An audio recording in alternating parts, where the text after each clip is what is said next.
ಈ ಕಾರ್ಯಕ್ರಮದ ಪ್ರಾಯೋಜಕರು ಜೈನ್ ಇರಿಗೇಷನ್ ಸಿಸ್ಟಮ್ಸ್ ಲಿಮಿಟೆಡ್, ಜಾಗತಿಕ ತುಂತುರು ಮತ್ತು ಹನಿ ನೀರಾವರಿ ಉಪಕರಣಗಳ ಉತ್ಪಾದಕರು, ಬೇಸಾಯ ತಂತ್ರಜ್ಞಾನ ನಿರೂಪಕರು ಹಾಗೂ ರೋಗರಹಿತ ಟಿಶ್ಯೂ ಕಲ್ಚರ್ ಗಿಡಗಳು, ಕ್ಯಾಡ್ಬರೀಸ್, ಕೋಕೋ ಬೆಳೆಸಿ ಅಧಿಕ ಆದಾಯ ಗಳಿಸಿ, ಹಾಗೂ ಸ್ಟಿಲ್ ಇಂಡಿಯಾ, ಸ್ಟಿಲ್ ಉಪಕರಣಗಳು ತನ್ನಿ ಪರಿವರ್ತನೆ. ವೀಕ್ಷಕರ ನಮಸ್ಕಾರ. ಇವತ್ತಿನ ಜ್ಞಾನ ವಿಜ್ಞಾನಿ ಕಾರ್ಯಕ್ರಮಕ್ಕೆ ತಮಗೆ ಸ್ವಾಗತ. ಇವತ್ತಿನ ಚರ್ಚೆಯ ವಿಷಯ ಪಪ್ಪಾಯದಲ್ಲಿ ರಿಂಗ್ ಸ್ಪಾಟ್ ವೈರಸ್. ಪಪ್ಪಾಯದಲ್ಲಿ ವೈರಸ್, ನಾವು ಅದೇ ಹೇಳ್ತೀವಿ, ಪಪ್ಪಾಯ ಅಂದರೆ ವೈರಸ್ಸು, ವೈರಸ್ ಅಂದರೆ ಪಪ್ಪಾಯ ಹೇಳುವಂಥದ್ದು. ಎಲ್ಲೂ ಕೂಡ ಹಾಗಾಗಿ ಸತತವಾಗಿ ನಾನೊಂದು 10 ವರ್ಷದಿಂದ ಪಪ್ಪಾಯ ಮಾಡ್ತಾಯಿದ್ದೀನಿ, 20 ವರ್ಷದಿಂದ ಮಾಡ್ತಾಯಿದ್ದೀನಿ ಹೇಳೋರು ನಿಮಗೆಲ್ಲೂ ರೈತರು ಸಿಗೋದಿಲ್ಲ. ಒಂದು ಬ್ಯಾಚ್ ಒಂದು ಸರಿ ಪಪ್ಪಾಯ ಹಾಕೋದು 18 ತಿಂಗಳವರೆಗೆ ಇರುತ್ತೆ. ಅಷ್ಟೊತ್ತಿಗೆ ಗಿಡನೂ ಹೈಟ್ ಹೋಗಿರುತ್ತೆ. ಮತ್ತು ಆ ಹೊಲದಲ್ಲಿ ಪಪ್ಪಾಯ ಹಾಕೋಕ್ಕೆ ಸಾಧ್ಯ ಇಲ್ಲ. ಏನಕ್ಕೆ? ಅಷ್ಟೊತ್ತಿಗೆ ವೈರಸ್ ಬಂದು ಹೋಗಿರುತ್ತೆ. ಕೆಲವರದಂತೂ ಇನ್ನೂ ಪ್ರಾರಂಭಿಕ ಹಂತದಲ್ಲೇ ಬಂದು ಆ ಬೆಳೆನೂ ಚೆನ್ನಾಗಿ ಬರಲಾರದಂಥ ಪರಿಸ್ಥಿತಿ ಇದೆ. ಮತ್ತು ನಿಮ್ಗೆ ಗೊತ್ತು, ವೈರಸ್ಸಿಗೆ ಯಾವುದೇ ಪರಿಹಾರ ಇಲ್ಲ, ನೇರವಾದ ಪರಿಹಾರ ಇಲ್ಲ. ಹಾಗಾಗಿ ಪಪ್ಪಾಯದಲ್ಲಿ ಈ ಏನು ರಿಂಗ್ ಸ್ಪಾಟ್ ವೈರಸ್ಸು ಅಥವಾ ಒಟ್ಟಾರೆ ವೈರಸ್, ಪಪ್ಪಾಯದಲ್ಲಿ ಮೊಸಾಯಿಕ್ ವೈರಸ್ ಏನಿದೆ ಅದೇ ಒಂದು ದೊಡ್ಡ ಶಾಪ ಅಂತ ಹೇಳ್ಬೋದು. ಈ ವಿಷಯದಲ್ಲಿ ಚರ್ಚೆಗೆ ನಮ್ಮ ಡಾಕ್ಟರ್ ಹಿತ್ಲಮನಿ ಸರ್ ನಮ್ಮ ಜೊತೆಗಿದ್ದಾರೆ ಇವತ್ತು. ಅವರ ಹೃದಯಕ್ಕೆ ಭಾಳ ಆಪ್ತವಾದಂತಹ ಬೆಳೆ ಅದು. ಅವರ PhD ಬೆಳೆ ಕೂಡ ಹೌದು. PhD ಮಾಡುವಾಗ ಅವರು ತಗೊಂಡಿರುವ ಬೆಳೆ ಪಪ್ಪಾಯ. ನಾವು ಅವ್ರ ಹತ್ರ ಕೇಳೋಣ. ಹಾಗಾಗಿ ಇವತ್ತಿನ ಜ್ಞಾನ ವಿಜ್ಞಾನಿ ಕಾರ್ಯಕ್ರಮದಲ್ಲಿ ಪಪ್ಪಾಯ ರಿಂಗ್ ಸ್ಪಾಟ್ ವೈರಸ್ ಏನು, ಎತ್ತ, ಯಾಕಾಗಿ ಅದು ನಿಯಂತ್ರಣಕ್ಕೆ ಬರ್ತಾ ಇಲ್ಲ, ಸಮಸ್ಯೆ ಏನು, ಅದಕ್ಕೇನೋ ಪ್ರಯತ್ನ ನಡೆದಿದೆಯಾ ಹೇಳೋ ವಿಷಯದಲ್ಲಿ ಮಾತಾಡಿ ಬರೋಣ. ಸರ್ ನಮಸ್ಕಾರ. ನಮಸ್ಕಾರ. ಇವತ್ತಿನ ಜ್ಞಾನ ವಿಜ್ಞಾನಿ ಕಾರ್ಯಕ್ರಮಕ್ಕೆ ತಮಗೆ ಸ್ವಾಗತ. ನಾನೀಗ ಪ್ರಸ್ತಾವನೆಯಲ್ಲಿ ಹೇಳಿದಾಗೆ ಪಪ್ಪಾಯ ಏನಿದೆ ನಿಮ್ಮ ಹೃದಯಕ್ಕೆ ಹತ್ತಿರವಾದ ಬೆಳೆ. ನೀವು PhD ಕ್ರಾಪ್ ಅದೇ ಅಂತ ನಾನು ಕಂಡಿದ್ದೀನಿ, ಕರೆಕ್ಟಾ? ಹೌದು. ಯಾವಾಗ ನೀವು PhD ಮಾಡಿದ್ದಲ್ಲಿ ಇದರ IHR ನಲ್ಲಿ ಎಲ್ಲಿ? ನಾವು 1981ದಿಂದ 1984 ನಾನು GKVK ಅಲ್ಲಿ ಮಾಡಿದ್ದು. ಓಕೆ, GKVK ನಲ್ಲಿ ಸೋಲೋ ಪಪ್ಪಾಯದ ಮೇಲೆ, ಬಟ್ ನಾಟ್ ಈ ರೋಗದ ಮೇಲೆ ಅಲ್ಲ. ನಂದಂದೆ ಪೋಸ್ಟ್ ಹಾರ್ವೆಸ್ಟ್ ಇದು ಅಂಡ್ ಪೋಸ್ಟ್ ಹಾರ್ವೆಸ್ಟ್ ಮ್ಯಾನೇಜ್ಮೆಂಟ್ ಮೇಲೆ ನಾನು ಮಾಡಿದ್ದು. ಓಕೆ, ಬೆಳೆ ಬೆಳೆಸೋದಲ್ಲ, ಬೆಳೆ ಆದ್ಮೇಲೆ ಸಮಸ್ಯೆ. ಓಕೆ, ಬಟ್ ಆದ್ರೂ ಸ್ವಾಭಾವಿಕ ಅವಾಗ ನೀವು ಪಪ್ಪಾಯದ ಬಗ್ಗೆ ಅದರ ಹಿಂದೆ ಮುಂದೆ ಎಲ್ಲ ಸ್ವಾಭಾವಿಕ ಕಲ್ತಿರ್ತೀರಿ. ಕರೆಕ್ಟ್. ಅವಾಗ ಸೋಲೋ ಚಾಲ್ತಿಯಲ್ಲಿತ್ತು. ಸೋಲೋ ಇನ್ನೂ ಚಾಲ್ತಿಯಲ್ಲಿತ್ತು ಅವಾಗ. ಆಮೇಲೆ ಬಹುಶಃ ಪಪ್ಪಾಯ ಮೂಲತಃ ನಮಗೆ ಬಂದಿದ್ದು ಬ್ರೆಜಿಲ್ ದೇಶದಿಂದ ಕಾಣ್ತದೆ. ಪಪ್ಪಾಯ ಅದು ಬಂದಿದ್ದು ಅದೇ ಬ್ರೆಜಿಲ್ ದಿಂದ ಬಂದಿದೆ. ಟ್ರಾಪಿಕಲ್ ಪಾರ್ಟ್ಸ್ ಆಫ್ ಇದು ಅಮೆರಿಕ, ಟ್ರಾಪಿಕಲ್ ಅಮೆರಿಕಾದಿಂದ ಬಂದಿದ್ದು. ಅದ್ರ ಬಿಟ್ಟರೆ ನಮ್ಮ ದೇಶದ ಬೆಳೆ ಅಂತೂ ನಮ್ಮ ದೇಶದ ಅಲ್ವೇ ಅಲ್ಲ. ಸೊ ಅವಾಗ ಬರುವಾಗ ಬಂದಿದ್ದು ಸೋಲೋನ? ಇಲ್ಲ, ಅದು ಫಸ್ಟ್ ಬಂದಿದ್ದು ಸೋಲೋ ತುಂಬಾ ಲೇಟ್ ಆಗಿ ಬಂದಿದ್ದು. ಪ್ರಾರಂಭಿಕವಾಗಿ ಬಂದಿದ್ದು ಮತ್ತೆ ಇಂಡಿಸ್ಕ್ರಿಪ್ಟ್ ಪಪಾಯ ಟೈಪ್ಸ್ ಅಂತ. ಇಂಡಿಸ್ಕ್ರಿಪ್ಟ್ ಅಂತ ಯಾವ್ದೊಂದು ವೆರೈಟಿ ಅಂತಿದ್ದಿಲ್ಲ, papaya as a botanical species ಆಗಿ ಅದು ಬಂದಿದ್ದು. ಅದು ಅವಾಗ ಅದು ಅವ್ರು ತಂದಿದ್ದು. ಪೋರ್ಚುಗೀಸರು ಆಗಿರ್ಬೋದು, ಡಚ್ ಆಗಿರ್ಬೋದು, ಬ್ರಿಟಿಷರ್ ಆಗಿರ್ಬೋದು. ಅವಾಗ ತಳಿ ಅಂತ ಇದ್ದಿದ್ದಿಲ್ಲ, ಬೆಳೆ ಅಂತಿತ್ತು. ಒಂದು ಬೊಟಾನಿಕಲ್ ಸ್ಪೀಸೀಸ್ ಅಂತ ಹೇಳಿ ಒಂದು ಆ ರೀತಿ ಅದು ಇಂಡಿಯಾಕ್ ಬಂದ್ಮೇಲೆ ಮುಂದೆ ತಳಿಗಳು ಬಂದಿದ್ದು. ಮುಂದೆ ವಾಣಿಜ್ಯ ಪ್ರಮಾಣದ ಬೇಸಾಯ ಶುರುವಾದಾಗ ತಳಿಗಳು ಶುರುವಾಗಿದ್ದು. ಕರೆಕ್ಟ್. ತುಂಬಾ ಲೇಟ್ ಆಗಿ, ತುಂಬಾ ಲೇಟ್ ಆಗಿ. ಸೋಲೋ ಬಂದಿದ್ದು 60-70 ನಂತರ ಇರ್ಬೋದು. ಇಲ್ಲ, ಇನ್ನೂ ಲೇಟ್ ಆಗಿಲ್ಲ. ಬೇರೆ ಅಮೆರಿಕ ಅಲ್ಲೆಲ್ಲ ಮೊದ್ಲಿಗೆ ಹವಾಯಿದಲ್ಲಿ ಇತ್ತು ಅದು ಹೇಳ್ತೀನಿ ಕೇಳಿ. ಬಟ್ ಇಲ್ಲಿ ನಮ್ಮ ದೇಶಕ್ಕೆ ಬಂದಿದ್ದು ಲೇಟ್ ಅಥವಾ ಮಿಡ್ 1970 ಅಲ್ಲಿ ಬಂದಿದ್ದು. 1970s ನಲ್ಲಿ ಬಂತು. ಓಕೆ, ಬಟ್ ಸೋಲೋ ಸರ್ ತುಂಬಾ ರುಚಿ ಇದ್ದಂತ ತಳಿ. ಅದು ಏನಕ್ಕದು ನಾನು ಹೇಳ್ತೇನೆ ಕೇಳಿ. ಅವಾಗಿನ ಕಾಲದಲ್ಲಿ, ಆ ಕಾಲಘಟ್ಟದಲ್ಲಿ ಅದನ್ನ ಜನ ಲೈಕ್ ಮಾಡಿದ್ರು. ಅವಾಗಿನ ಕಾಲದಲ್ಲಿ ಅದು ರುಚಿಯಾಗಿತ್ತು ಅಂತ ಹೇಳಿದ್ರು. ಬಟ್ ಅದಕ್ಕಿಂತ ಚೆನ್ನಾಗಿರೋ ವೆರೈಟೀಸ್ ಬಂದಾಗ ಅದು ಕ್ರಮೇಣ ಅದ್ರ ಬಗ್ಗೆ ಒಪಿನಿಯನ್ ಸ್ವಲ್ಪ ಚೇಂಜ್ ಆಯ್ತು.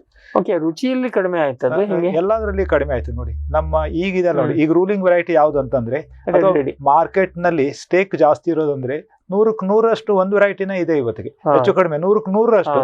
ಅದೇ ಇದು Taiwan red lady Taiwan red lady ಅಥವಾ 786 ಅಂತ ಇದೆ ಅಲ್ಲ, ದಟ್ ಈಸ್ ಅದ್ರ ನಿಯರ್ 100% ಅದು ಮಾರ್ಕೆಟ್ ಸ್ಟೇಕ್ ಇದೆ, ಅದಕ್ಕಿದೆ. ಅದನ್ನ ಬೀಟ್ ಮಾಡೋದು ಯಾವುದೂ ಇಲ್ಲ. ನೋಡಿ ಇವತ್ತೆ ರೆಡ್ ಲೇಡಿ ಅಥವಾ 786 ಯಾಕದು ಜಾಸ್ತಿ ಪಾಪ್ಯುಲರ್ ಆಯ್ತು ಅಂತಂದ್ರೆ, ನೋಡಿ ಅದೇನಂತ ಅದದು ಮಧ್ಯಮ ಗಾತ್ರದ ಹಣ್ಣುಗಳು ಹಿಡಿದ್ಬಿಟ್ಟು ಮತ್ತೆ ದೃಢವಾದ ಒಂದು ಪಲ್ಪ್ ಮತ್ತು ಕಡು ಕೆಂಪು ಬಣ್ಣದ ಪಲ್ಪ್ ಇದೆ.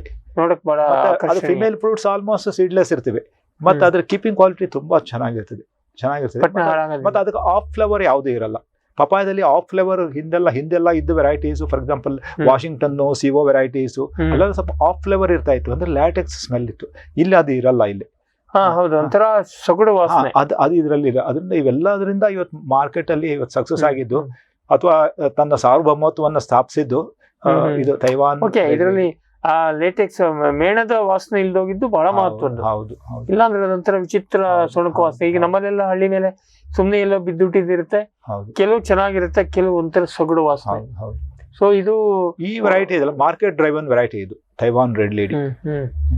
ಅದರ ಮಾರ್ಕೆಟಬಿಲಿಟಿಯಿಂದಾಗಿ ಅದು ಪಕ್ಕಾ ಹೈಬ್ರಿಡ್. ಅದು ಕಂಪನಿಯವರೇ ಹೈಬ್ರಿಡೇಷನ್ ಮಾಡಿ ಬೀಜವನ್ನ ಕಳಿಸ್ಕೊಡ್ತಾರೆ. ಇವತ್ತಿನ ಡೇಟಿಗೂ ಹೊರದೇಶದಿಂದನೇ ಬರುತ್ತೆ. ಹೌದು, ಅದು ಯಾವ ಕಂಪನಿದ ಅಂತಂದ್ರೆ ನೋನಿಯೋ ಸೀಡ್ಸ್ ಅಂತ ನಾವು ಕೇಳಬಹುದು. ನೋನಿಯೋ ಸೀಡ್ಸ್ ಅಂತ ಆ ದೇಶದ ಕಂಪನಿ. ಅದು ಇಂಡಿಯಾದಲ್ಲಿ ಅವರು ಇನ್ನೊಂದು ಕಂಪನಿ ಮಾಡಿದ್ರು, ನೋನಿಯೋ ಸೀಡ್ಸ್ ಇಂಡಿಯಾ ಲಿಮಿಟೆಡ್ ಅಂತ ಹೇಳಿ. ಆ ಕಂಪನಿದು ಅದು ಏಕಸ್ವಾಮ್ಯ ಹೊಂದಿದಂತಹ ಒಂದು ಇದು ಅದು ತಳಿ, ಇದು ಅವ್ರದ್ದು, ಇದು ಪ್ರೈವೇಟ್ ತಳಿ. ಹೌದು.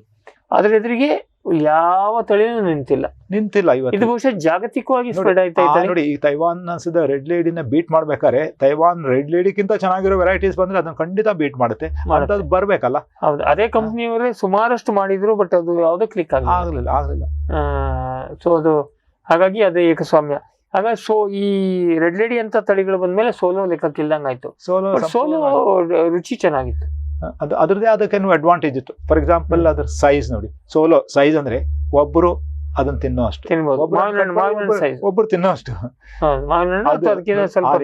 ಅವಾಗ ಅದು ಇಡೀ ಜಗತ್ತಿನಲ್ಲಿ ಪಪಾಯ ಎಕ್ಸ್ಪೋರ್ಟ್ ಆಗೋದು ಅವೆಲ್ಲ ಸೋಲೋದಿಂದಾನೇ ನಡೀತಾ ಇತ್ತು.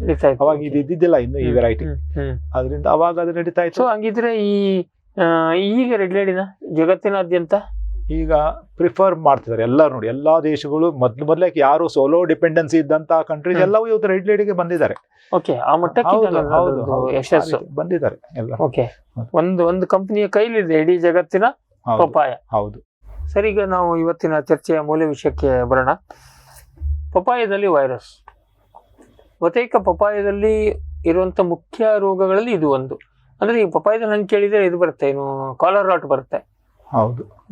ಬುಡದಲ್ಲಿ ನೀರು ಹೆಚ್ಚಾದ್ರೆ ರಾಟ್ ಬರ್ತದೆ, ಅಂಥ್ರಾಕ್ನೋಸ್ ಬರುತ್ತೆ, ಮೊಜಾಯಿಕ್ ವೈರಸ್ ಬರ್ತದೆ ನೋಡಿ. ಓಕೆ, ಮೊಜಾಯಿಕ್ ವೈರಸ್ ಬೇರೆ, ರಿಂಗ್ ಸ್ಪಾಟ್ ಬೇರೆ. ಹೌದು, ಡಿಫರೆಂಟ್, ಎರಡು ಬೇರೆ ಬೇರೆ. ಓಕೆ, ಸೊ ಈಗ ನಾವು ವೈರಸ್ ರೋಗಗಳಿಗೆ ಬಂದ್ರೆ ಎರಡು ಹೇಳಿದ್ರಿ, ಏನದು ವ್ಯತ್ಯಾಸ ಏನು ನೋಡಿ.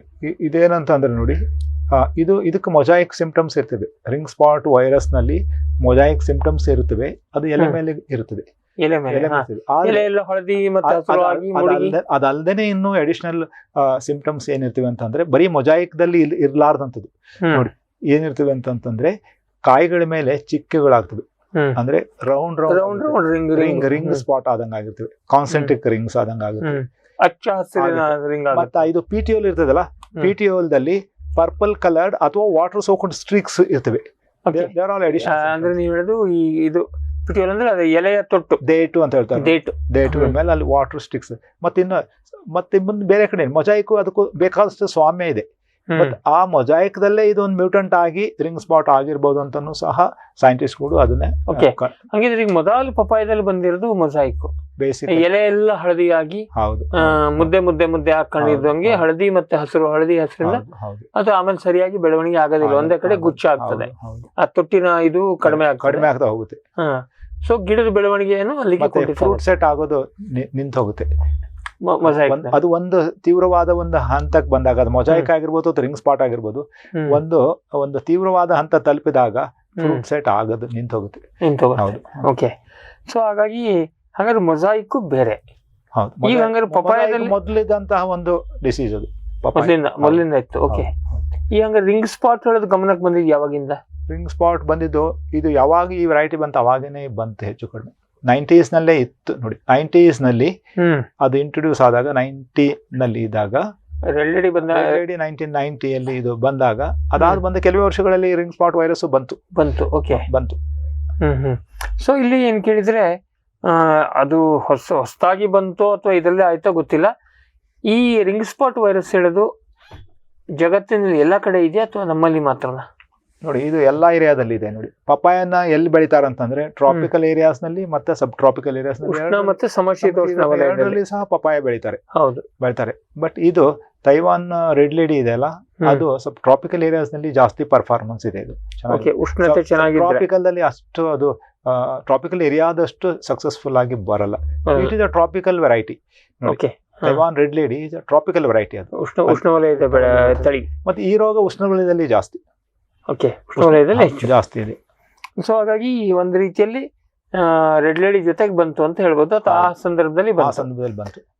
ಇದು ಮೂಲ ಶುರುವಾಗದ ಹೆಂಗೆ, ಯಾವ ಹಂತದಲ್ಲಿ? ಇದು ನೋಡಿ, ಇದಕ್ಕೆ ಬೇಕಾದಷ್ಟು ಆಲ್ಟರ್ನೇಟ್ ಹೋಸ್ಟ್ಗಳಿವೆ. ಪಪಾಯ ಒಂದೇ ಎಲ್ಲಿಂದ ಬಂತು? ಪಪಾಯ ಒಂದೇ ಅಲ್ಲ, ಐ ಥಿಂಕ್ ಹೇಳಿ ಈ ರಿಂಗ್ ಸ್ಪಾಟ್ ವೈರಸ್ಗೆ ಅನೇಕ ಆಲ್ಟರ್ನೇಟ್ ಹೋಸ್ಟ್ ಇವೆ. ಎಂಟೈರ್ ಕುಕುರ್ಬಿಟೇಸಿಯಾ ಇದೆ ನೋಡಿ, ಅದು ಕಲ್ಟಿವೇಟೆಡ್ ಆಗಿರ್ಬೋದು ಅಥವಾ ವೈಲ್ಡ್ ಆಗಿರ್ಬೋದು. ಅವೆಲ್ಲದರಲ್ಲಿ ಸಹ ರಿಂಗ್ ಸ್ಪಾಟ್. ಉದಾಹರಣೆಗಳು ಈ ನಮ್ಮ ಬೆಳೆಗಳಿಗೆ ಹೋದ್ರೆ ಸೌತೆ ಮೇಲೆ ಬರ್ತದ ನೋಡಿ. ಸೌತೆ, ಹಾಗಲ, ಹೀರೆ, ಕಲ್ಲಂಗಡಿ, ಕರ್ಬೂಜ, ಸೋರೆಕಾಯಿ, ಪಡವಲಕಾಯಿ ಎಲ್ಲಾದ್ರ ಮೇಲೆ ಬರುತ್ತೆ. ಅಥವಾ ಇನ್ನು ವೈಲ್ಡ್ ಕುಕ್ಕರ್ ಬಿಟ್ಸ್ ಇರ್ತವೆ, ಅದ್ರ ಮೇಲೂ ಸಹ ಮೆಕ್ಕೆಕಾಯಿ, ಅವೆಲ್ಲದ್ರಲ್ಲಿ ಇರ್ತದೆ. ಎಲ್ಲಾದ್ರಲ್ಲಿ ಸಹ ರಿಂಗ್ ಸ್ಪಾಟ್ ವೈರಸ್ ಇದೆ. ಅಲ್ಲಿ ಆ ಬೆಳೆಗಳಲ್ಲಿ ಈ ತೊಂದರೆ ಕೊಡುತ್ತಾ? ನೋಡಿ, ಆ ಬೆಳೆಗಳಲ್ಲಿ ಅಲ್ಲಿನೂ ಸಹ ತೊಂದರೆ ಕೊಡುತ್ತೆ. ಅಲ್ಲಿ ತೊಂದರೆ ಕೊಡುತ್ತೆ. ಅಲ್ಲಿ ಅದು ಮೊಜಾಯಿಕ್ ರೂಪದಲ್ಲಿ ಇರುತ್ತೆ. ಅದೇ ವೈರಸ್ ಅವುಗಳಲ್ಲಿ ಮೊಜಾಯಿಕ್ ರೀತಿಯಲ್ಲಿ ಸಿಂಪ್ಟಮ್ಸ್ ತೋರಿಸ್ತದೆ. ಪಪಾಯದಲ್ಲಿ ರಿಂಗ್ ಸ್ಪಾಟ್ ಆಗಿ ಎಕ್ಸ್ಪ್ರೆಸ್ ಆಗುತ್ತೆ.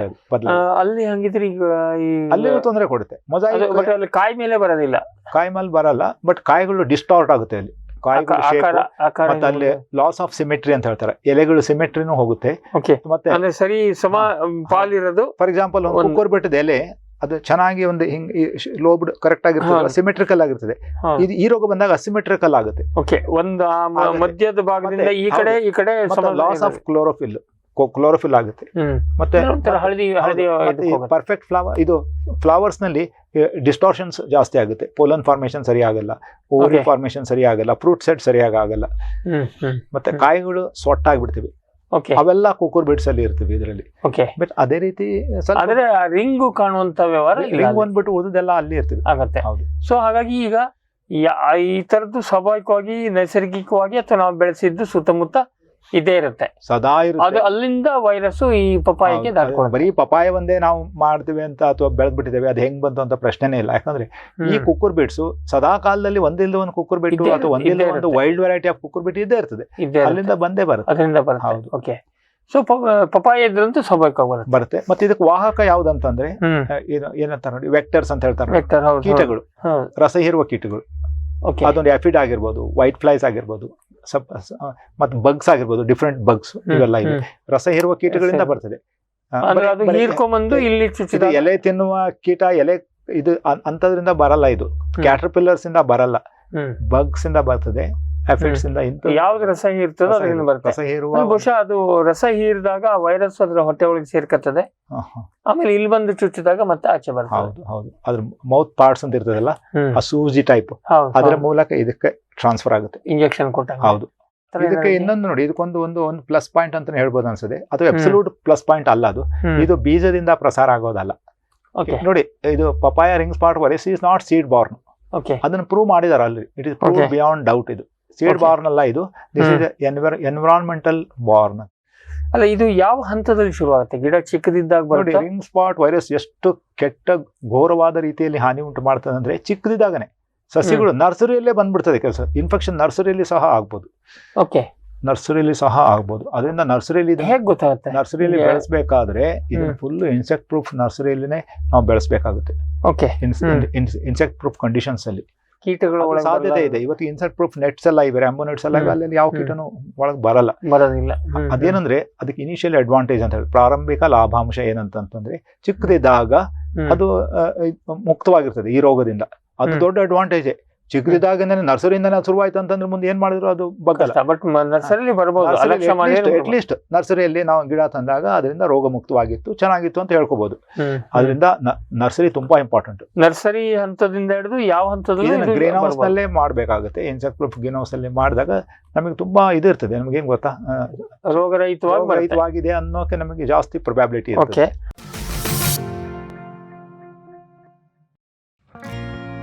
ಜೈನ್ ಇರಿಗೇಷನ್ ಸಿಸ್ಟಮ್ಸ್ ಲಿಮಿಟೆಡ್ ಭಾರತದ ಹನಿ ನೀರಾವರಿ ತಂತ್ರಜ್ಞಾನದ ಪ್ರಥಮ ಪ್ರವರ್ತಕ, ಜಗತ್ತಿನ ಅತಿ ದೊಡ್ಡ ಸ್ಪ್ರಿಂಕ್ಲರ್ಸ್ ಉತ್ಪಾದಕ ಕಂಪನಿ. ಸಂರಕ್ಷಿತ ಕೃಷಿಯಲ್ಲಿ ಹಸಿರು ಮನೆಗಾಗಿ ಮಿಸ್ಟರ್, ಫಾಗರ್, ಫ್ಯಾನ್ ಮತ್ತು ಪ್ಯಾಡ್ ಹಾಗೂ ನೆರಳು ಮನೆ, ಸ್ವಯಂ ಚಾಲಿತ ನೀರಾವರಿ ವ್ಯವಸ್ಥೆ ಮತ್ತು ರಸಾವರಿ ತಂತ್ರಜ್ಞಾನ. ಕೃಷಿಯಲ್ಲಿ ನೀರಿನ ಸಮರ್ಪಕ ಬಳಕೆ ಹಾಗೂ ಉಳಿತಾಯಕ್ಕೆ ಮತ್ತೊಂದು ಹೆಸರು ಜೈನ್.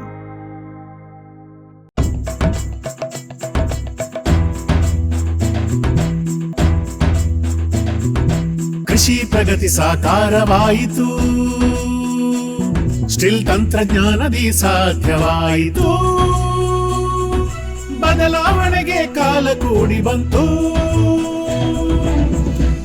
ಸ್ಟಿಲ್ ಉಪಕರಣಗಳು ತನ್ನಿ ಪರಿವರ್ತನೆ.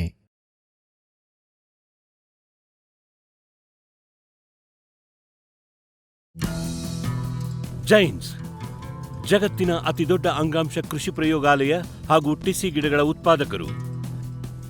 ಸಮೃದ್ಧ ಇಳುವರಿಗೆ ಜೈನ್ ಜೀನೇನ್, ಯಾಲಕ್ಕಿ, ನೇಂದ್ರನ್ ಹಾಗೂ ಕೆಂಪು ಬಾಳೆ ಸಸಿಗಳು, ದಾಳಿಂಬೆ, ಭಗವತಳಿಯ ರೋಗಮುಕ್ತ ಸಸಿಗಳು, ಲಕ್ನೋ 49 ಪೇರಳೆ, ಸ್ಟ್ರಾಬೆರಿ ಇತ್ಯಾದಿ ಗಿಡಗಳು ಯೋಗ್ಯ ಬೆಲೆಯಲ್ಲಿ.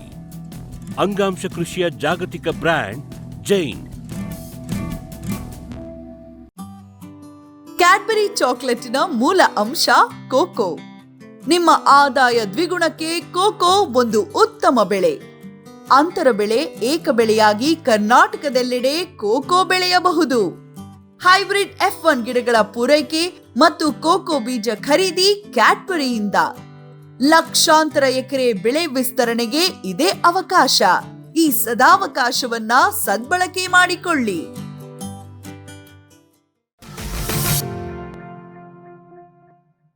ಕಾಯಿ ಬರೋದಕ್ಕಿಂತ ಮೊದಲೇ ಏನು ಲಕ್ಷಣ ಏನ್ ಕಾಣುತ್ತೆ? ಮುಖ್ಯವಾಗಿ ಏನಾಗುತ್ತೆ ಗೊತ್ತಾ, ಯಂಗ್ ಏಜ್ ನಲ್ಲಿ ಇದು ಬಂದಾಗ ಏನಾಗುತ್ತೆ ಅಂತಂದ್ರೆ, ಫಸ್ಟ್ ಒನ್ ಇನ್ನೂ ಯಾವ ರಿಂಗ್ ಸ್ಪಾಟ್ ಅನ್ನಕ್ಕೆ ಕಾಯಿಗಳು ಇರಲ್ಲ, ಕಾಯಿಗಳಿಲ್ಲ, ಮತ್ತೆ ಎಲೆಗಳು ಅಷ್ಟಾಗಿ ಡೆವಲಪ್ ಆಗಿರಲ್ಲ. ಬಟ್ ಮೇನ್ ಸಿಂಪ್ಟಮ್ ಏನಂದ್ರೆ ಲಾಸ್ ಆಫ್ ಸಿಮೆಟ್ರಿ ಅಂತೇಳಿ, ಆ ಎಲೆಯ ಸಿಮೆಟ್ರಿಕಲ್ ಶೇಪ್ ಕಳ್ಕೊಳ್ಳುತ್ತೆ. ಅದು ಕಳ್ಕೊಳ್ಳುತ್ತೆ. ಮತ್ತೆ ಲೀಫ್ ಏರಿಯಾ ಕಡಿಮೆ ಆಗುತ್ತೆ. ಬರೀ ರಿಬ್ಸ್ ಕಾಣ್ತೇವೆ ಅಷ್ಟೇ, ಬರೇ ರಿಬ್ಸ್ ಕಾಣ್ತೇವೆ. ಅದರಿಂದ ಲೀಫ್ ಏರಿಯಾ ಸಿಮೆಟ್ರಿ ಹೇಳ್ತಾವಲ್ಲ, ಪತ್ರ ಕಡಿಮೆ ಇರ್ತದೆ, ಎಲೆ ಅಂಶ ಕಮ್ಮಿ ಇರುತ್ತೆ, ಕಡ್ಡಿಗಳೇ ಕಡ್ಡಿಗಳು ಕಾಣ್ತೇವೆ, ಬರೀ ಸಿಮೆಟ್ರಿಕಲ್ ಆಗಿರ್ತವೆ. ಇಟ್ಲ ಮನಿ ಸರ್, ಸಿಮೆಟ್ರಿ ಅಂತ ಏನ್ ಹೇಳ್ತಾರೆ, ಅದು ಈಗ ಒಂದು ಎಲೆ ತಗೊಂಡಾಗ ಮಧ್ಯದ ನರದಿಂದ ಒಂದ್ ಕಡೆ ಹೆಚ್ಚು ಬಂದು ಇನ್ನೊಂದ್ ಕಡೆ ಸಣ್ಣದಿರುತ್ತೆ, ಉಲ್ಟಾ ಬಲ್ಟಾ. ಮತ್ತೆ ಒಟ್ಟಾರೆ ಎಲೆಯ ಗಾತ್ರ ಕಡಿಮೆ ಆಗುತ್ತೆ, ಎಲೆ ವಿಗರ್ ಕಡಿಮೆ ಆಗುತ್ತೆ. ಯಾಕಂತಂದ್ರೆ ಅದಕ್ಕೆ ಪತ್ರ ಹರಿತು ಕಡಿಮೆ ಇರ್ತದೆ, ಅಲ್ಲಿ ಕ್ಲೋರೋಫಿಲ್ ಕಡಿಮೆ ಇರ್ತದೆ, ಅವು ಒಟ್ಟಾರೆ ಬೆಳವಣಿಗೆ ಕಡಿಮೆ ಆಗ್ತದೆ. ಮತ್ತೆ ಅವಾಗ ಏನಾಗ್ತದೆ, ಒಂಥರ ಕುಬ್ಜ ಆಗ್ತದೆ, ತೀರಾ ಕುಬ್ಜ, ಬೆಳೆಯೋದೇ ಇಲ್ಲ. ಅದು ಅಲ್ಲಲ್ಲೇ 25 ಎಲೆ ಬಂದಂಗ್ ಕಂಡ್ರು ಅಲ್ಲೇ ಇದು ಗೊಂಚಲಾಗಿ ಆಗಿಬಿಟ್ಟು ಹಂಗೆ ನಿಂತ್ಕೊಂಡ್ಬಿಡ್ತದೆ, ಬೆಳೆಯಲ್ಲ. ಅದು ಸುಮಾರು ಸರ್ ಇದರಲ್ಲಿ ಬಾಳೆ ಬಂಚಿ ಟಾಪ್ ನಲ್ಲಿ ಹಂಗೆ ಬಂಚಿ ಟಾಪ್, ಅದು ವೈರಸ್, ಅದು ವೈರಸ್. ಸೊ ಹಾಗಾಗಿ ಗಿಡದ ಬೆಳವಣಿಗೆ ಆಗಲಿಲ್ಲ. ಆಯ್ತು, ಈಗೆಲ್ಲ ನಾವು ಗಿಡ ದೊಡ್ಡದಾಯ್ತು, ಅಲ್ಲಿವರೆಗೆ ಸರಿ ಬಂತು ಅಂತ ಇಟ್ಕೊಂಡು, ಇದು ಆ ಹಂತದಲ್ಲಿ ಬಂದ್ರೆ ಆಗುತ್ತೆ. ಮತ್ತೆ ಗಿಡ ಬೆಳಿತಾ ಇದ್ದಾಗ ಸಾಕಷ್ಟು ದೊಡ್ಡದಾಗಿದೆ, ಅವಾಗ ಇನ್ಫೆಕ್ಷನ್ ಆಯ್ತಂದ್ರೆ ಅವಾಗ ಫಸ್ಟ್ ಆಗಿ ಕಾಣೋದು, ಫಸ್ಟ್ ಆಗಿ ಬಂದಿರುವಂತಹ ಎಲೆಗಳಲ್ಲಿ ಮೊಸಾಯಿಕ್ ಪ್ಯಾಟರ್ನ್ ಶುರುವಾಗುತ್ತೆ. ಮೇಲ್ಭಾಗದಲ್ಲಿರುವ ಚಿಗುರು ಎಲೆಗಳು ಹಚ್ಚ ಹಸಿರಾಗಿ ಇರಲ್ಲ, ತಿಳಿ ಹಳದಿ ಆಗಿರ್ತಿವೆ. ಮತ್ತೆ ಅಲ್ಲಲ್ಲೇ ಮಾಟ್ಲಿಂಗ್ ಅಂತ ಹೇಳ್ತಾರೆ, ಹಸಿರು ಹಳದಿ ಇರ್ತದೆ, ಹೌದು ಹಸಿರು ಇರ್ತದೆ. ಮತ್ತೆ ಆ ಹೊಸ ಎಲೆಗಳು ಚೆನ್ನಾಗಿ ಹರಡ್ಕೊಳ್ಳಲ್ಲ, ಹಂಗೆ ಮುರ್ಟ್ಕೊಳಕ್ ಶುರು ಮಾಡ್ತೇವೆ. ಎಲೆಗಳು ಹರಡ್ಕೊಳಕ್ ಆಗಲ್ಲ, because of the presence of virus and toxins produced ಒಳಗಡೆ, ಅದು ಆಗಲ್ಲ, ಹಂಗೆ ಮುರ್ಟ್ಕೊಳಕ್ ಇರ್ತೇವೆ. ಮತ್ತೆ ಡೇಟ್ಗಳು ಇರ್ತಾವಲ್ಲ, ಪಿಟಿಯೋಲ್, ಅದು ಲೆಂತ್ ಕಡಿಮೆ ಆಗ್ತಾ ಹೋಗ್ಬಿಡ್ತದೆ ಅಲ್ಲಿ. ಓಕೆ, ಅಂದ್ರೆ ಎಲೆಯ ಮತ್ತೆ ಇದ್ರ ಮಧ್ಯದಲ್ಲಿ ಲೆಂತ್ ಕಡಿಮೆ ಆಗ್ತದೆ. ಮತ್ತೆ ಇನ್ನೊಂದು ಸೂಕ್ಷ್ಮವಾಗಿ ನೀವು ಗಮನಿಸಿದಾಗ, ಡೇಟ್ಗಳ ಮೇಲೆ ಇರುವ ಡೇಟ್ಗಳು ಆರೋಗ್ಯವಂತವಾಗಿದ್ದಾಗ ಗ್ರೀನ್ ಆಗಿರ್ತದೆ, ಅಥವಾ ಲೈಟ್ ಹಳದಿ ಇರ್ತದೆ, ಲೈಟ್ ತಿಳಿ ಹಳದಿ ಅಂತ ಅನ್ಕೊಳ್ಳಿ, ಅಥವಾ ಹಸಿರು ಹಳದಿ. ನೋಡಿದಾಗ ಈ ರೋಗ ಬಂದಾಗ ಅಲ್ಲಿ ಏನಾಗುತ್ತೆ ಅಂತಂದ್ರೆ, ವಾಟರ್ ಸೋಕ್ಡ್ ಲೀಸನ್ಸ್ ಅಂತ ಫಾರ್ಮ್ ಆಗುತ್ತೆ, ವಾಟರ್ ಸೋಕ್ಡ್ ಸ್ಟ್ರೀಕ್ಸ್, ಬಣ್ಣದ ಗೆರೆಗಳು ಫಾರ್ಮ್ ಆಗುತ್ತೆ. ಮುಂದೆ ಅದು ಲೈಟ್ ಬ್ರೌನ್ ಕಲರ್ಡ್ ಗೆರೆಗಳಾಗಿ ಎಲ್ಲಿ ನೋಡಿದ್ರು ಗೆರೆಗಳು ಕಾಣಕ್ ಶುರು ಮಾಡ್ತವೆ. ಅದು ವೆರಿ ಸಾಲಿಡ್ ಲಕ್ಷಣ, ಅದು ದಂಟಿನ ಮೇಲೆ ಅದಿರ್ತದೆ. ಮೊಸಾಯಿಕ್ ಪ್ಯಾಟರ್ನ್, ಮತ್ತೆ water soaked streaks on petiole, ಮತ್ತೆ ಲೆಂತ್ ಆಫ್ ಪಿಟಿಯೋಲ್ ನೋಡಿ, ಪಿಟಿಯೋಲ್ ಲೆಂತ್ ಕಡಿಮೆ ಆಗ್ಬಿಡುತ್ತೆ, ಕಡಿಮೆ ಆಗುತ್ತೆ, ಬೆಳವಣಿಗೆ ಕುಗ್ಗಿ ಹೋಗುತ್ತೆ. ಅವಾಗ ಇನ್ನು ಹಣ್ಣು ಬಂದಿರಲ್ಲ, ಅವಾಗ ಆ ಹಂತೆಲ್ಲ ದಾಟಿ ಕಾಯಾದರೆ ಆ ಹಂತದಲ್ಲಿ ದಾಟಕ್ ಚಾನ್ಸೇ ಇಲ್ಲ. ಆ ಹಂತ ದಾಟ್ಬೇಕಂದ್ರೆ ಅಲ್ಲಿವರೆಗೂ ಆ ರೋಗ ಬಂದಿರಬಾರ್ದು. ಯಾಕಂದ್ರೆ ಇದು ಕೆಲವು ಗಿಡ ಎಸ್ಕೇಪ್ ಆಗ್ಬಿಟ್ಟು ಬೇರೆ ಬೇರೆ ಹಂತದಲ್ಲಿ ಇನ್ಫೆಕ್ಷನ್ ಶುರು ಆಗುತ್ತೆ. ಈಗಾಗಲೇ ಒಂದು ಗಿಡ ಚೆನ್ನಾಗಿ ಬೆಳೆದ್ಬಿಟ್ಟಿದೆ, ಹೂ ಬಿಡ್ತಾ ಇದೆ, ಅವಾಗೂ ಬರ್ಬೋದಾಗಿದೆ. ಇನ್ನು ಚೆನ್ನಾಗಿ ಹೂ ಬಿಟ್ಟಿದೆ, ಕಾಯಿ ಕಚ್ಚಿದೆ, ಎಲ್ಲಾ ಕಟ್ಟಿದೆ, ಅರ್ಧದಷ್ಟು ಫಸಲು ಕೊಟ್ಟಿದೆ, ಅವಾಗೂ ಬರ್ಬೋದು ಅದು. ಅದರಿಂದ ಬೇರೆ ಬೇರೆ ಹಂತದಲ್ಲಿ ಬಂದಾಗ, ಈಗ ಕಾಯಿ ಬಂದ್ಮೇಲೆ ನೇರವಾಗಿ ಕಾಯಿ ಬಂದ್ಮೇಲೆ ಸಾಕಷ್ಟು ಹೂಗಳು ಕಾಯಿಗಳು ಚೆನ್ನಾಗಿ ಬಂದಾಗ ಈ ರಿಂಗ್ ಸ್ಪಾಟ್ ವೈರಸ್ ಬಂದರೂ ಸಹ ಅದು ಇನ್ನೂ 6 ರಿಂದ 8 ತಿಂಗಳು ಫಲ ಕೊಟ್ಕೊಂಡೇ ಇರ್ಬೋದು.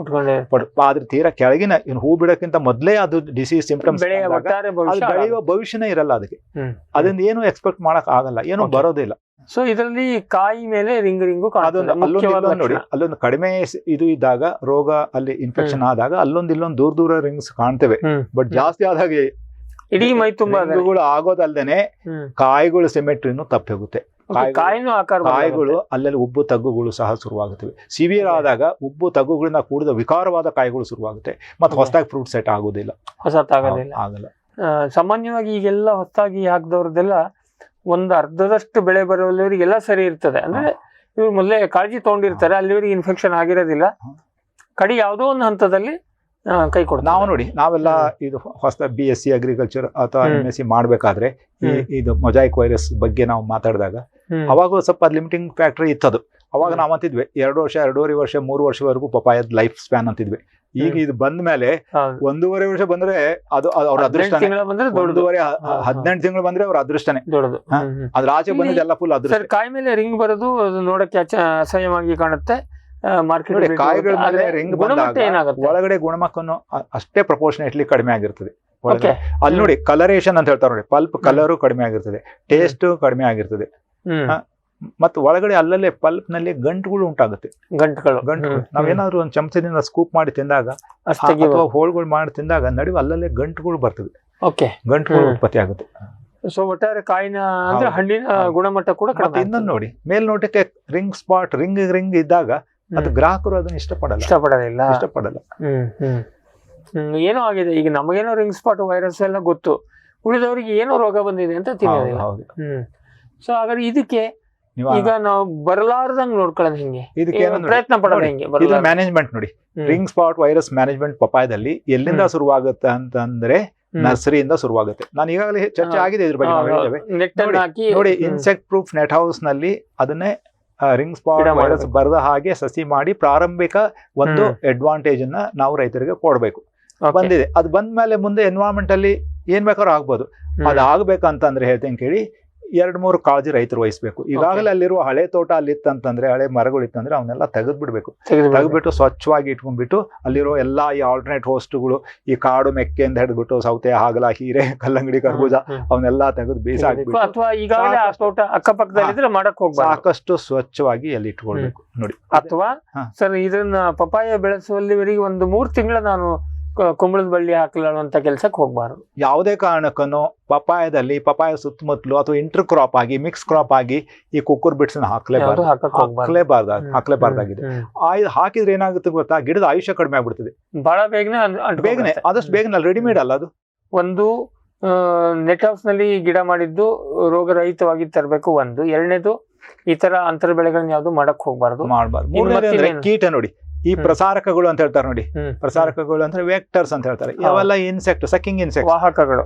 ಅವುಗಳನ್ನೇ ಅದರ ಪಾಪ್ಯುಲೇಷನ್ ಜಾಸ್ತಿ ಆಗದಂಗೆ ಅಥವಾ ಬರದ ಹಾಗೆ ನಾವು ಪಿರಿಯಾಡಿಕಲಿನೂ ಪಪಾಯಕ್ಕೆ ನಾವು ಇನ್ಸೆಕ್ಟಿಸೈಡ್ ಸ್ಪ್ರೇ ಸಿಂಪಡಣೆ. ಅದರಲ್ಲಿ ಏನ್ ಗೊತ್ತಾ, ಸಿಸ್ಟಮಿಕ್ ಇದೆ, ಕಾಂಟ್ಯಾಕ್ಟ್ ಇದೆ, ಎರಡನ್ನೂ ನಾವು ಮಾಡ್ಬೇಕಾಗುತ್ತೆ. ಎರಡನ್ನು periodically at least once in a month ಆದ್ರೂ ನಾವು ಮಾಡ್ಲೇಬೇಕಾಗುತ್ತೆ. ರೋಗ ಬರ್ದೇ ಇರಲಿ ಹೇಳ್ತೀನಿ ಕಡೆ, ರಿಂಗ್ ಸ್ಪಾಟ್ ಬರುತ್ತೆ ಅನ್ಕೊಂಡೇ ನಾವು ಮಾಡ್ಲೇಬೇಕು. ಅದರಿಂದ ಮುಂಜಾಗ್ರತವಾಗಿ ಈ ರಸ ಇರುವ ಕೀಟಗಳಲ್ಲಿ ಇರುವ ಕೀಟಗಳನ್ನ ನಿಯಂತ್ರಿಸೋದು ತುಂಬಾ ದೊಡ್ಡ ಒಂದು ಎಫರ್ಟ್ ಬೇಕಾಗುತ್ತೆ ರೈತರ ಸೈಡ್ ನಿಂದ. ಅದನ್ನ ಮಾಡ್ಬೇಕು. ಅದು ಸುಲಭ ಇದೆ ಇವತ್ತಿಗೆ, ಯಾಕಂದ್ರೆ ತುಂಬಾ ಏನು ಸ್ಟ್ರಾಂಗ್ ಆಗಿರುವ ಮತ್ತೆ ಎಫೆಕ್ಟಿವ್ ಇವತ್ತಿಗೆ ಇನ್ಸೆಕ್ಟಿಸೈಡ್ಸ್ ಬಂದಿವೆ. ಬಟ್ ಏನೇ ಆದ್ರೂ ಒಂದಷ್ಟು ಹಣ್ಣಿನಲ್ಲಿ ಕೀಟ ಅಂಶಗಳು ಸೇರ್ಕೊಳ್ಳುತ್ತೆ, ಕೀಟನಾಶಕದ ಅಂಶ ಸ್ವಲ್ಪ ಸೇರುತ್ತೆ. ಅದರಲ್ಲಿ ಸ್ವಲ್ಪ ಏನು ಸಾಕಷ್ಟು ಕೆಲಸ ಸೇರುತ್ತೆ. ಸ್ವಲ್ಪ ನಾವು ಕೇರ್ಫುಲ್ ಆಗಿರ್ಬೇಕು. ಒಂದು ಹಂತ ಆದ್ಮೇಲೆ ನಾವು ಸಿಸ್ಟಮಿಕ್ ಅನ್ನು ಸ್ವಲ್ಪ ಆದಷ್ಟು ಕಡಿಮೆ ಮಾಡಬೇಕು. ಸಿಸ್ಟಮಿಕ್ ಯೂಸ್ ಮಾಡಲೇಬಾರ್ದು, ಕಾಂಟ್ಯಾಕ್ಟ್ ಯೂಸ್ ಮಾಡ್ಕೋಬಹುದು. ಬೇಕಾದಷ್ಟು ಕಾಂಟ್ಯಾಕ್ಟ್ ಇವೆ, ಅದನ್ನ ಯೂಸ್ ಮಾಡಿಬಿಟ್ಟು ನಾವು ಅದನ್ನ ಕಂಟ್ರೋಲ್ ಮಾಡ್ಬೇಕು. ಮತ್ತೆ ಇನ್ನೊಂದು ಪಪಾಯದಲ್ಲಿ ರೈತರು ಒಂದು ಏನ್ ಮಾಡ್ಬೇಕಂತಂದ್ರೆ, ಈ ಕಾಂಟ್ಯಾಕ್ಟ್ ಇನ್ಸೆಕ್ಟಿಸೈಡ್ ಯೂಸ್ ಮಾಡ್ಬೇಕಾದ್ರೆ ಸೈಪ್ರಿಮೆಥ್ರಿನ್ ಅಂತ ಒಂದು ಬರ್ತದೆ. ಸೈಪ್ರಿಮೆಥ್ರಿನ್ ಇದು that is all pyrethroid group ಬರ್ತದೆ. ಪೈರೆಥ್ರಾಯ್ಡ್ ಅಲ್ಲಿ ಅದನ್ನ ನಾವು ಪಪಾಯಕ್ಕೆ ಸ್ಪ್ರೇ ಮಾಡಬಾರ್ದು. ಮಾಡಬಾರದು. ಕುಕ್ಕುರ್ಬಿಟ್ಸ್ ಅಥವಾ ಪಪಾಯ ಸ್ಪ್ರೇ ಮಾಡಿದ್ರೆ it acts like weedicide, herbicide ಕೆಲಸ ಮಾಡ್ದಂಗೆ ಮಾಡುತ್ತೆ. ಅದು ಗಿಡ ಸುಟ್ಟು ಹೋಗುತ್ತೆ. ನಾವೇನೋ ಸೈಪ್ರಿಮೆಥ್ರಿನ್ ಪಪಾಯಕ್ಕಾಗ್ಲಿ ಕುಕ್ಕುರ್ಬಿಟ್ಸ್ ಸ್ಪ್ರೇ ಮಾಡಿದ್ರೆ ಗಿಡನೇ ಸುಟ್ಟು ಹೋಗುತ್ತೆ. ಓಕೆ, ಅದರಿಂದ ಅದನ್ನ ನಾವು ಮಾಡ್ಲೇಬಾರ್ದು. ಇಮಿಡಾಕ್ಲೋಪ್ರಿಡ್ ನೋಡಿ, ಇಮ್ಲಾಕ್ಲೋಪಿಡ್ ಏನು ಹಾನಿ ಆಗಲಿ, ಇಮ್ಲಾಕ್ಲೋಪಿಡ್ ಸಿಸ್ಟಮಿಕ್. ಅದನ್ನ ಒಂದ್ ಸ್ಟೇಜ್ ಅಲ್ಲಿ ಪ್ರಾರಂಭದಲ್ಲಿ ಇಮ್ಲಾಕ್ಲೋಪಿಡ್ ಆಗಿರೋದು, ಇನ್ನು ಅದನ್ನ ಬೇಕಾದಷ್ಟು ಇವೆ ಸಿಸ್ಟಮಿಕ್. ಅವನ್ನೆಲ್ಲ ನಾವು ಯೂಸ್ ಮಾಡ್ಕೊಂಡ್ಬಿಟ್ಟು ಕಾಯಿಗಳು ಕಚ್ಚಿದ ಮೇಲೆ ಅಥವಾ ಹಾರ್ವೆಸ್ಟಿಂಗ್ ಸ್ಟೇಜ್ ಬಂದಾಗ ಅಟ್ಲೀಸ್ಟ್ ಒಂದು ತಿಂಗಳವರೆಗೂ ಇದನ್ನ ಮತ್ತೆ ಮುಂದುವರಿಸಬಾರ್ದು ಸಿಸ್ಟಮಿಕ್. ಹಣ್ಣಿನಲ್ಲಿ ಅದ್ರ ಅಂಶ ಬರ್ತದೆ. ಗ್ರಾಹಕರನ್ನ ನಾವು ಗಮನದಲ್ಲಿ ಇಡ್ಲೇಬೇಕಲ್ಲ, ಗ್ರಾಹಕರ ಒಂದು ಆರೋಗ್ಯವನ್ನು. ಅದರಿಂದ ಹಾಗಾಗಿ ಕೀಟಗಳನ್ನ ನಿಯಂತ್ರಣ ನೀಡೋದ್ರಲ್ಲಿ ಒಂದು. ಆಮೇಲೆ ಇನ್ನೇನಾದ್ರು ದಾರಿ ಇದೆಯಾ? ಇನ್ನೇನಂತಂದ್ರೆ ನೋಡಿ, ಇದೆ ನೋಡಿ, ಏನಂತಂದ್ರೆ culling out of the diseased plants ಅಂತ ಹೇಳಿ. ನೋಡಿ, ತೋಟದಲ್ಲಿ ನಾವ್ ಹೇಗೋ ಎಷ್ಟೋ ಮುಂಜಾಗ್ರತೆ ತಗೊಂಡ್ರು ಸಹ ಅಲ್ಲೊಂದು ಇಲ್ಲೊಂದು ಕಾಣಿಸ್ಕೊಳ್ತೇವೆ ರೋಗ ಲಕ್ಷಣವನ್ನು ಹೊಂದಿದಂತ ಗಿಡಗಳು. ಅದನ್ನ ನಾವು ನೋಡ್ತಾ ಎಲೆ ವಿಕಾರ ಆಗಕ್ ಶುರು ಆಯ್ತು, ನಾನು ಹೇಳಿದಂತ ಅನೇಕ ಅಲ್ಲಿ ನೋಡಿ ಲಕ್ಷಣಗಳು ಕಾಣಿಸ್ಕೊಂಡಾಗ ಅದು ಅವ್ರಿಗೆ ರೈತರಿಗೆ ಗೊತ್ತಾಗುತ್ತೆ. ಅವಾಗ ಅದನ್ನ ನಾವು ಕಿತ್ತಾಕ್ಬೇಕು, ಮರ್ಸಿಲಸ ಕಿತ್ತಾಕ್ಬೇಕು. ಅಯ್ಯೋ ಚೆನ್ನಾಗಿದೆ ಬಿಟ್ಟಿದೆ, ಸ್ವಲ್ಪ ದಿನ ನೋಡ್ತೀನಿ, ಸರಿ ಸ್ವಲ್ಪ ದಿನ ಹೋಗುತ್ತೆ, ಅಥವಾ ಕಾಯಿ ಚೆನ್ನಾಗಿ ಬಿಟ್ಟಿದೆ ಅಂತ ಹೇಳಿದ್ರೆ ಅದು ಆಗಲ್ಲ. ನೋಡಿ, ಅದು ಬೇರೆ ಬೇರೆ ಗಿಡದ ಒಂದು ಗಮನವನ್ನು ಇಟ್ಕೊಂಡ್ಬಿಟ್ಟು ಅದನ್ನ ನಾವು ತೆಗಿಲೇಬೇಕಾಗುತ್ತೆ. ಅದನ್ನ ತೆಗೆದ್ರೆ ಮತ್ತೆ ಸ್ಪ್ರೆಡ್ ಆಗೋದು ಕಡಿಮೆ ಆಗುತ್ತೆ. ಓಕೆ, ಅದನ್ನೇ ಯಾಕೆಂದ್ರೆ ಅದಕ್ಕೆ ವೈರಸ್ಸಿನ ಮೂಲ ಅದೇ ಗಿಡನೇ. ಹೌದು, ಅದನ್ನ ಉಳಿಸ್ಕೊಂಡ್ರೆ ಸ್ವಾಭಾವಿಕ ಎಲ್ಲದಕ್ಕೆ ಹರಡೋದಕ್ಕೆ ಇದು ವೈರಸ್ ಬ್ಯಾಂಕ್ ಮಾಡ್ಕೊಟ್ಟಂಗ ಆಗ್ತದೆ. ಮತ್ತೆ ಇದು ಅಲ್ಲದೇನೆ ಮತ್ತೆ ಇನ್ನು ಕೆಲವೊಂದು ಏನು ಗೊತ್ತಾ, ಮ್ಯಾನೇಜ್ಮೆಂಟ್ ಪ್ರಾಕ್ಟೀಸಸ್ ಇದೆ. ಅವೇನಂದ್ರೆ ನ್ಯೂಟ್ರಿಯೆಂಟ್ ಮ್ಯಾನೇಜ್ಮೆಂಟ್. ನ್ಯೂಟ್ರಿಯೆಂಟ್ ಅಲ್ಲಿ ಮುಖ್ಯವಾಗಿ ನಾವು ಪೊಟ್ಯಾಶ್ ಅಂಡ್ ಬೋರಾನ್ ನೋಡಿ. ಪೊಟ್ಯಾಶು ಸಾಕಷ್ಟು ರಕ್ಷಣೆಯನ್ನು ಕೊಡುತ್ತೆ, ಅಂದ್ರೆ ರೋಗ ನಿರೋಧಕ ಶಕ್ತಿಯನ್ನು ಕೊಡುತ್ತೆ. ಬೋರಾನ್ಗೂ ಸಹ ಸಾಕಷ್ಟು. ಬೋರಾನ್ಗೆ ಒಂದು ಏನ್ ಕೆಲಸ ಮಾಡುತ್ತೆ ಅಂದ್ರೆ ಒಂಥರ ಅದು ವೈರಿ ಸ್ಟ್ಯಾಟಿಕ್ ಅಂತ ಹೇಳ್ತಾರೆ. ಅಂದ್ರೆ ವೈರಸ್ ಅನ್ನ ಜಾಸ್ತಿ ಮಲ್ಟಿಪ್ಲೈ ಮಾಡಕ್ ಬಿಡಲ್ಲ ಅದು. ಸ್ಟ್ಯಾಟಿಕ್, ಸಾಯಿಸದೇ ಇದ್ರು ಸಹ, ವೈರಿಸೈಡ್ ಅಲ್ಲದೆ ಇದ್ರು ಸಹ ವೈರಿ ಸ್ಟ್ಯಾಟಿಕ್ ಅಂತ ಹೇಳ್ತಾರೆ. ಅದನ್ನ ಅದು ಜಾಸ್ತಿ ಹಬ್ಬದಂಗೆ ಅಥವಾ ಅದ್ರ ಇಲ್ ಎಫೆಕ್ಟ್ಸ್ ಜಾಸ್ತಿ ಆಗದಂಗೆ ನೋಡ್ಕೊಳುತ್ತೆ. ಅದು ಗಿಡಗಳಿಗೆ ಶಕ್ತಿ ಕೊಟ್ಬಿಟ್ಟು. ಅದರಿಂದ ನಾವು periodical potash and boron spray ಮಾಡ್ಬೇಕಾದ್ರೆ, ಸಾಲ್ಯುಬಲ್ ಬೋರಾನ್, ಸಾಲ್ಯುಬಲ್ ಪೊಟ್ಯಾಶ್ ಬೇಕಾದಷ್ಟು ಇವೆ, ಅದನ್ನೆಲ್ಲ ನಾವು ಸ್ಪ್ರೇ ಮಾಡಬೇಕು. ನೆಲಕ್ಕೂ ಕೊಡ್ಬೇಕಾಗುತ್ತೆ. ಇದನ್ನ ಕೊಟ್ಕೊಂಡ್ಬಿಟ್ಟು ನಾವು ಗಿಡದ ಆಯುಷ್ಯವನ್ನ ತಳ್ಬೋದು. ಕೆಲವೊಂದಷ್ಟು ಕಂಪನಿಗಳು ಸರ್ ಇದನ್ನ ಈ ವೈರಸ್ ಅನ್ನ ತಡ್ಕೋತೇವೆ, ಅವು ರೆಸಿಸ್ಟೆನ್ಸ್ ಅಂತ ಹೇಳ್ತೇವೆ. ಆದ್ರೆ ಅದರಲ್ಲಿ ಅವ್ರದ್ದೇನೋ ಪ್ರೊಪ್ರೈಟ್ರಿ ಬೇರೆ ಬೇರೆ, ಇದನ್ನ ಮೈಸೂರದ ಒಂದು ಕಂಪ್ನಿ ಇದೆ, ಹೈದರಾಬಾದ್ ಒಂದಿದೆ. ಸೊ ಅದನ್ನ ಒಂದು ನಿಯಮಿತವಾಗಿ ಸಿಂಪಡಣೆ ಮತ್ತೆ ನೆಲ ಕೊಡೋದು ಮಾಡಿದ್ರೆ ಒಂದು ಬೆಳೆಯನ್ನ ಮುಗಿಸುವಲ್ಲಿವರೆಗೆ ವೈರಸ್ ಅಂತ ಸಮಸ್ಯೆ ಅವೆಲ್ಲ ಏನು ಗೊತ್ತಾ ನೋಡಿ, they're all micronutrient mixtures, herbal mixtures ಏನೋ ಮಾಡ್ಕೊಂಡಿದ್ದಾರೆ. ಅದ್ರ ಕಂಟೆಂಟ್ಸ್ ಅವ್ರು ಹೇಳ್ತಾ ಇಲ್ಲ. ಆದ್ರೆ ಸೂಕ್ಷ್ಮ ಅದೇ ಮೇನ್ಲಿ ಮೈಕ್ರೋನ್ಯೂಟ್ರಿಯೆಂಟ್, ಅವು ಮೋಸ್ಟ್ಲಿ ಅವು ನ್ಯೂಟ್ರಿಯೆಂಟ್ಸ್. ಅವು ನಾನು ಈಗಾಗಲೇ ಹೇಳಿದ್ದೇನಲ್ಲ, potash is nutrient, boron is also a nutrient. ಅವು ರೆಸಿಸ್ಟೆನ್ಸ್ ಕೊಡ್ತವೆ, ಇಂಡೈರೆಕ್ಟ್ಲಿ ಅವು ರೆಸಿಸ್ಟೆನ್ಸ್ ಕೊಟ್ಟು ಗಿಡದ ಆ ಅಹಿತಕಾರಿ ಪರಿಣಾಮಗಳನ್ನ ಜಾಸ್ತಿ ಆಗದಂಗೆ ನೋಡ್ಕೊಳ್ತೇವೆ ಅಷ್ಟೇ ಹೊರತು ವೈರಸ್ ಸಾಯಿಸಕ್ ಆಗಲ್ಲ, ಅವಕ್ಕೆ ಯಾವಕ್ಕೂ ಆಗಲ್ಲ.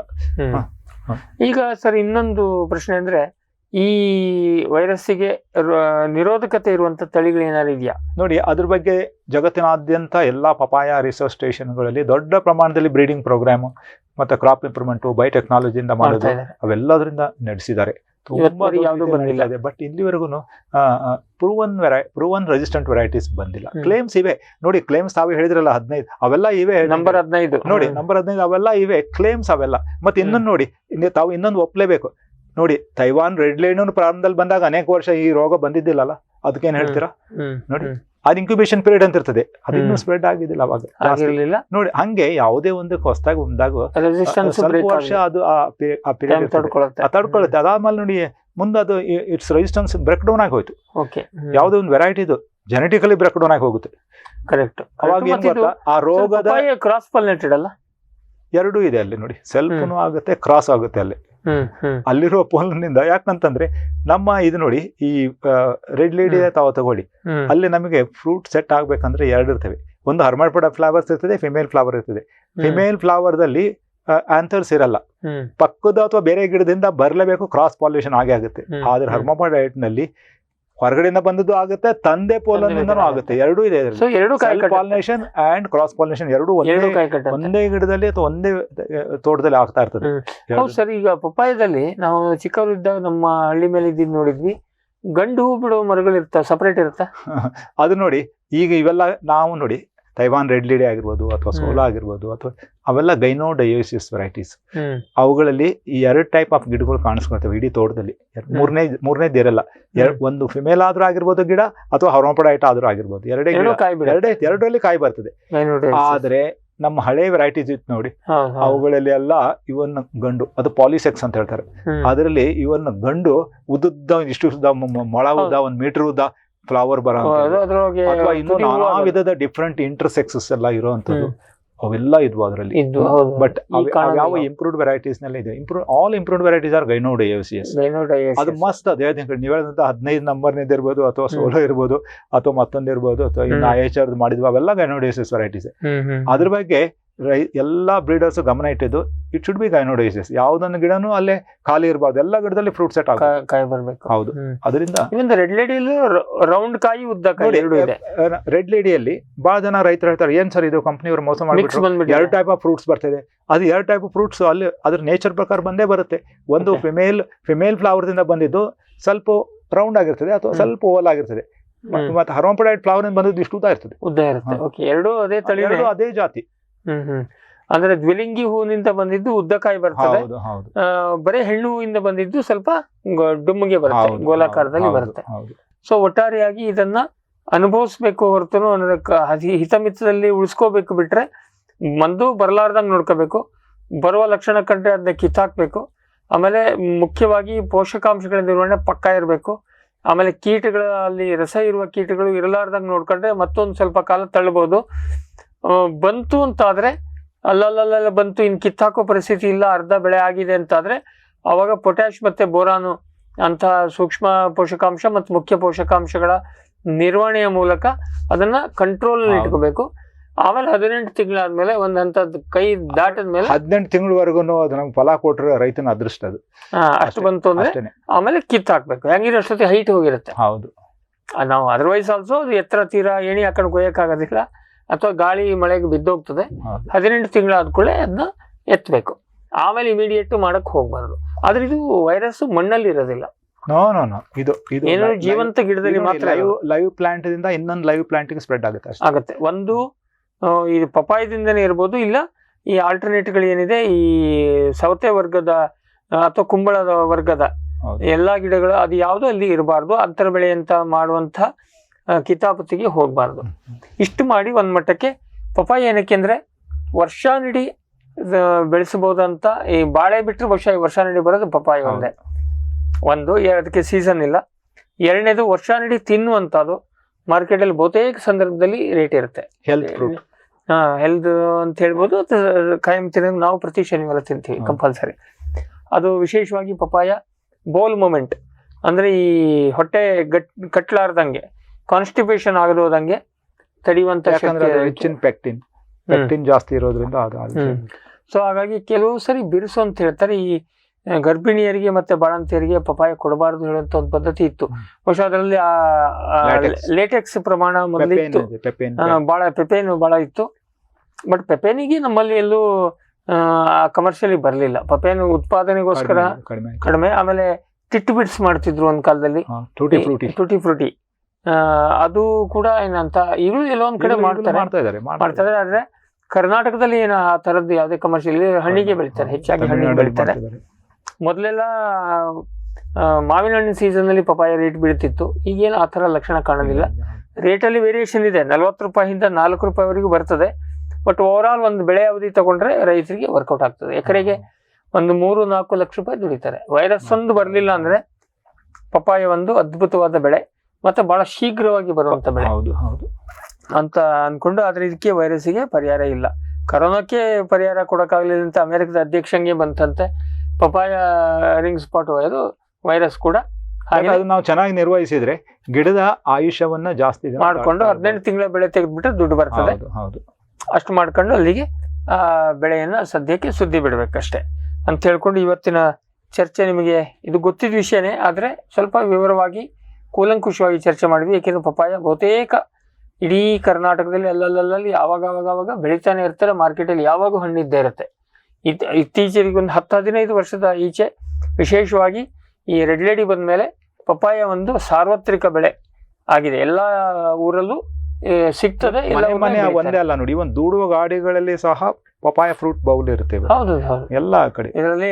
ಹಾಗಾಗಿ ಅದೊಂದು ಸಾರ್ವತ್ರಿಕ ಹಣ್ಣಾಗಿದೆ ಇತ್ತೀಚಿನ ದಶಕಗಳಲ್ಲಿ ಅಂತ ಹೇಳ್ಕೊಂಡು ನಮ್ಗೆ ಇವತ್ತು ಇಷ್ಟು ಮಾಹಿತಿಯನ್ನು ಕೊಟ್ಟಿದ್ದಕ್ಕೆ ನಿಮ್ಮೆಲ್ಲರ ಪರವಾಗಿ ಮತ್ತೆ ನಮ್ಮ ವಾಹಿನಿಯ ಪರವಾಗಿ ಹಿತ್ಲುಮನಿ ಸರಿಗೆ ಧನ್ಯವಾದವನ್ನು ಹೇಳಕ್ಕೆ ಇಷ್ಟಪಡ್ತೀವಿ. ವೀಕ್ಷಕರು, ನಿಮಗೂ ಕೂಡ ಇದು ಪ್ರಯೋಜನಕ್ಕೆ ಬಂತು ಅಂತ ಅಂದ್ಕೊಂಡು ಇವತ್ತಿನ ಜ್ಞಾನಿ ವಿಜ್ಞಾನಿ ಕಂತನ್ನ ಇಲ್ಲಿಗೆ ಮುಗಿಸೋಣ. ಮತ್ತೊಂದು ವಿಷಯದೊಂದಿಗೆ ಮುಂದಿನ ಕಂತಲ್ಲಿ ಮತ್ತೆ ಭೇಟಿಯಾಗೋಣ. ನಮಸ್ಕಾರ. ಈ ಕಾರ್ಯಕ್ರಮದ ಪ್ರಾಯೋಜಕರು ಜೈನ್ ಇರಿಗೇಷನ್ ಸಿಸ್ಟಮ್ಸ್ ಲಿಮಿಟೆಡ್, ಜಾಗತಿಕ ತುಂತುರು ಮತ್ತು ಹನಿ ನೀರಾವರಿ ಉಪಕರಣಗಳ ಉತ್ಪಾದಕರು, ಬೇಸಾಯ ತಂತ್ರಜ್ಞಾನ ನಿರೂಪಕರು ಹಾಗೂ ರೋಗರಹಿತ ಟಿಶ್ಯೂ ಕಲ್ಚರ್ ಗಿಡಗಳು, ಕ್ಯಾಡ್ಬರೀಸ್, ಕೋಕೋ ಬೆಳೆಸಿ ಅಧಿಕ ಆದಾಯ ಗಳಿಸಿ, ಹಾಗೂ ಸ್ಟಿಲ್ ಇಂಡಿಯಾ, ಸ್ಟಿಲ್ ಉಪಕರಣಗಳು ತನ್ನಿ ಪರಿವರ್ತನೆ.